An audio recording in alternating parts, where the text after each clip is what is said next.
the humanoid skull that is unlike any other. It was back in the 1930s when an American teenager discovered an abandoned mine tunnel in Mexico's Copper Canyon region. Inside it she found a human skeleton and, clutching onto its arm, was the hand bone of another skeleton buried mostly under the earth. It was described as being small and misshapen. The teenager returned to the site the following day, only to find that a flash flood had washed most of the bones away. Nevertheless, upper section of the skull of the buried skeleton, along with a small piece of the upper jawbone remained. The significance of the skull remained unrealized for nearly 70 years. In 1999, the highly unusual skull, which has been dated at 900 years old, was handed to author and researcher Lloyd Pye to investigate after health professionals failed to identify a condition that could explain its appearance. The skull became known as the star-colored skull, and between 1999 and 2013, Lloyd enlisted the help of numerous experts and independent medical and scientific institutions across 3 countries,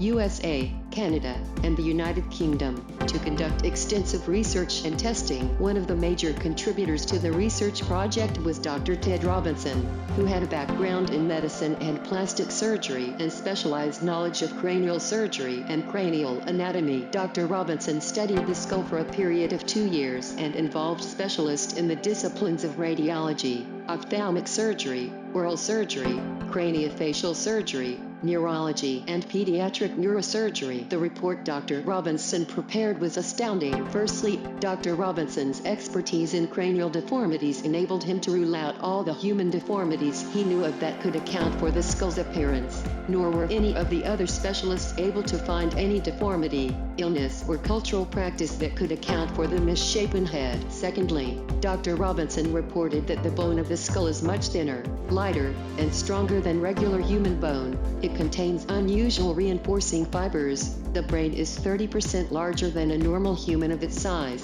The frontal sinuses are absent, the eye sockets are shallow, and the entire skull has over 10 standard deviations from the human norm. A highly unusual statistic, Robinson wrote. One can only reasonably conclude from these statistical studies that the star-colored skull is distinctly different from human. Nevertheless, the medical reports and investigations were not enough to convince mainstream scientists that this skull was definitely not human. Instead, they explain away the abnormalities with the claim that nature can do anything. The scientists running the star-colored project knew that the only definitive way of proving that the skull was not human was through DNA testing, so they waited nearly a decade while the technology for recovering and sequencing ancient DNA, such as the 900-year-old star-coloreds, could be perfected. In 2010, the project secured access to a highly sophisticated ancient DNA lab capable of recovering non-human DNA. Preliminary DNA testing found that a significant percentage of the DNA in the skull appears to not be human,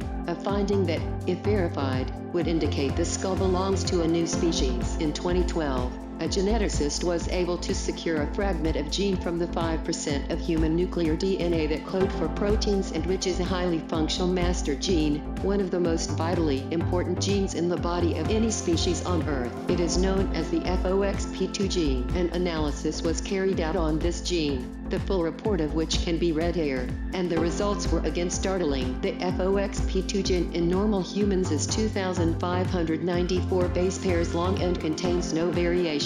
In mammals and other higher species, any single flaw in FOXP2, any isolated mutation or variation, can cause a severe negative impact in some of the most important aspects of development and will normally lead to death. While a tiny amount of survivable mutations are possible in FOXP2, every one that occurs presents debilitating or life-threatening consequences, so up to this point in time none have been passed on to the general population of humans. This means in the vast majority of humans, the FOXP2 master gene is absolutely identical. The fragment of gene that was recovered from the skull and analyzed is 211 base pairs long, out of 2,594 base pairs. Now comes the incredible result of the analysis. While all normal humans have the exact same base pairs, the star-colored's gene contained a total of 56 variations within the fragment. To understand the significance, In a rhesus monkey, only 2 of its 211 base pairs would contain variation from humans. If it were a mouse, it would be 20. If a dog, 27. To put this in perspective, let's imagine that when alive,